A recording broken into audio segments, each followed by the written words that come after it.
ಕೇವಲ ದುಡ್ಡು ಹಂಚೋದಲ್ಲ, ದುಡ್ಡು ಹಂಚಕ್ಕಂಥ ಕೆಲಸ ಮಾಡಿಲ್ಲ ಹೌದು, ಆದರೆ ಅವ್ರ ಬದುಕನ್ನು ಕಟ್ಕೊಳ್ತಕ್ಕಂಥ ನಿಟ್ಟಿನಲ್ಲಿ ಇವತ್ತು ಕೆಲಸ ಮಾಡ್ತಾ ಇದೆ. ಕೇಂದ್ರ ಸರ್ಕಾರವು ಅವರ ಗೈಡೆನ್ಸ್ ತೆಗೆದುಕೊಂಡಿದೆ. ನ್ಯಾಚುರೋಪತಿ ಅಂತ ಒಂದು ಆಸ್ಪತ್ರೆಯಲ್ಲಿ ತೆರೆದಬೇಕಂತ ನೋಡ್ತಾ ಇದ್ದೇವೆ. ಹೀಗಾಗಿ ಇಂಥ ಸಂಸ್ಥೆಯ ಮೇಲೆ ಏನಾದರೂ ಮಾಡಿದಕ್ಕೆ ಅಪಚಾರ ಮಾಡಬೇಕು.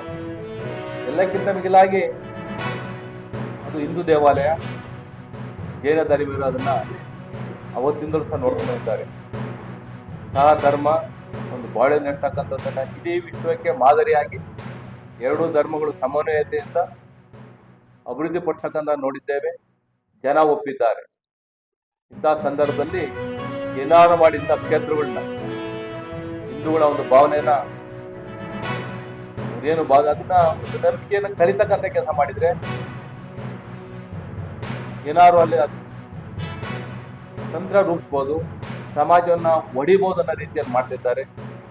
ಆ ಕಾರಣಕ್ಕೋಸ್ಕರವಾಗಿ ನಾವು ಜಾತ್ಯತೀತ ಜನತಾದಳ ಜಾತ್ಯತೀತ ತತ್ವವನ್ನೇ ಇಂದಿಗೂ ಸಹ ನಾವು ನಂಬಿರ್ತಕ್ಕಂಥದ್ದು. ಎಲ್ಲ ಮುಸಲ್ಮಾನರಾಗಲಿ, ಎಲ್ಲ ಕ್ರಿಶ್ಚಿಯನ್ರಾಗಲಿ ಈ ದೇಶಕ್ಕೆ ವಿರೋಧವನ್ನು ವ್ಯಕ್ತಪಡಿಸ್ತೇ ಇಲ್ಲ. ಕೆಲವೇ ಕೆಲವರು ಯಾವುದೇ ಜಾತಿ ಧರ್ಮ ಎಲ್ಲ ಜಾತಿಗಳು ಸಹ ಕೆಟ್ಟವರಿದ್ದಾರೆ.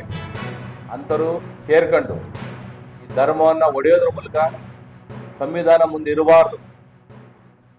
ಸಂವಿಧಾನ ಇದ್ರೆ ಅಲ್ವೇ ಈ ದೇಶ ಅಖಂಡತೆ ಉಳಿತಕ್ಕಂಥದ್ದು. ಜಾತಿಯ ಜೊತೆ ಧರ್ಮದ ಜೊತೆ ಯುದ್ಧನ ಮಾಡಿಸಿ, ಕೊಚ್ಚಿ, ಕೊಲೆ ಮಾಡಿಸಿ ಈ ದೇಶವನ್ನು ನಾಶ ಮಾಡಬೇಕು ಅಂತ ಹೊರಟಿದ್ದಾರೆ. SIT ಮೇಲೆ ತನಿಖೆ ಮಾಡ್ತಾರೆ, ಇಲ್ಲ ಅಂತಲ್ಲ. ನಾವು ಕೇಳ್ತಕ್ಕಂಥದ್ದು ಇದನ್ನೇನಾದ್ರು ಸಹ CBIಗೆ ಮತ್ತೊಂದು ಇನ್ನೊಂದು NIA ಈ ರೀತಿಯಾದ ತನಿಖೆ ಮಾಡಿದೆ. ಕೊನೆಯ ಪಕ್ಷ ಸಮಗ್ರವಾದ ತನಿಖೆ ನಡೆಯುತ್ತೆ. ಈ ದೇಶಕ್ಕೆ ಆಪತ್ತು ರಕ್ಷಣೆ ಇರ್ಬೋದು, ಮತ್ತೊಂದು ಇರ್ಬೋದು, ಏನು ಆಪತ್ತು ಕುತಂತ್ರಗಳು ಕುಯುಕ್ತಿಗಳು ನಡೀತಾ ಇದ್ದಾವೆ, ಅದಕ್ಕೆ ಒಂದು ಫುಲ್ ಸ್ಟಾಪ್ ಬಿಡ್ಬೋದು ಅನ್ನೋ ಒಂದು ಉದ್ದೇಶ ಇಟ್ಕೊಂಡು ನಾವು ನಾಳೆ ಸರ್ಕಾರನ ಒತ್ತಾಯ ಮಾಡಲಿಕ್ಕೆ, ಜೊತೆಗೆ ಧರ್ಮ ಜಾಗೃತಿ, ಧರ್ಮದಲ್ಲಿ ಸಮನ್ವಯತೆ ಇರಬೇಕು ಅನ್ನೋದನ್ನು ಪ್ರತಿಪಾದಿಸಿಕೊಂಡು ಇವತ್ತು ಲೋಕಸಭಾ ಸದಸ್ಯರ ಅನುದಾನದಲ್ಲಿ ಹೆಬ್ಬಾಳ ಗ್ರಾಮಕ್ಕೆ ಏನು ಅಡಿಗೆ ಮನೆ ಮತ್ತು ಏನು ಬಾತ್ರೂಮು ಮತ್ತು ಇಲ್ಲಿ ಮೂಲಭೂತ ಸೌಕರ್ಯವನ್ನು ಒದಗಿಸೋದಕ್ಕೆ ಸುಮಾರು 5 ಲಕ್ಷ ರೂಪಾಯಿ ವೆಚ್ಚದಲ್ಲಿ ಇವತ್ತು ಎಲ್ಲ ಕಾಂಗ್ರೆಸ್ ನಾಯಕರ ನೇತೃತ್ವದಲ್ಲಿ ಇವತ್ತು ಏನೋ ಒಂದು ಹೆಬ್ಬಾಳ ಗ್ರಾಮಕ್ಕೆ ಒಂದು ಅನುಕೂಲ ಮಾಡಿಕೊಡ್ಬೇಕು ಅನ್ನೋ ಉದ್ದೇಶದಿಂದ ಉಮಾಶಂಕರ್ ಅವರ ಒಂದು ಮತ್ತು ಇಲ್ಲಿ ನಮ್ಮ ಆನಂದ್ ದೇಶಾಣಿಯವರ ಮತ್ತು ಸಂತೋಷನವರು ಮತ್ತು ಕಾಂಗ್ರೆಸ್ ಶಿವರಾಮಣ್ಣನವರ ಪ್ರಯತ್ನ ಇವತ್ತು ಮಿಗಿಲಾಗಿ ನಮ್ಗೆ ಏನಾಗಿದೆ ಅಂದರೆ 5 ಲಕ್ಷ ರೂಪಾಯಿ ಇವತ್ತು ದುಡ್ಡು ಸರ್ಕಾರದಿಂದ ತರೋ ಅಂಥದ್ದು ಭಾರಿ ಕಷ್ಟ ಇದೆ ಇವತ್ತು. ಅಂಥದ್ರಲ್ಲೂ ಇವತ್ತು 5 ಲಕ್ಷ ರೂಪಾಯಿ ತಂದು ಇವತ್ತು ಈ ಕೆಲಸ ಮಾಡ್ತೀವಿ ಅಂತ ಹೊರಟಿದ್ದಾರೆ. ಅವ್ರಿಗೆಲ್ಲ ಒಳ್ಳೆಯದಾಗಲಿ.